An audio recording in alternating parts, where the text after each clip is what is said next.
Majlis Bandaraya Petaling Jaya MPPJ memberikan pengecualian sewa 2 bulan kepada peniaga Medan Selera 223 yang terjejas dengan banjir kilat baru-baru ini. Pihak berkuasa tempatan BBT itu berkata MPPJ turut mengintegrasikan pemasangan water level sensor pintar bersama sistem kamera data tertutup CCTV di lokasi berisiko bagi mengesan kenaikan paras air sungai.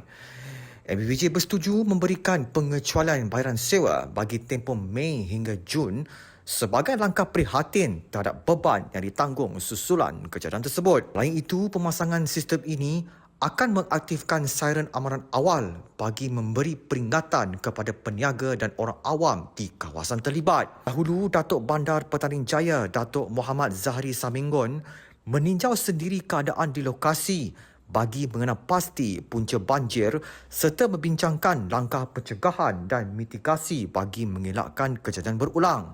Dalam kejadian Rabu lalu, banjir kilat sedalam 1.2 meter melanda kawasan Medan Selera tersebut sehingga menyebabkan beberapa kenderaan yang diletakkan di kawasan parkir tenggelam.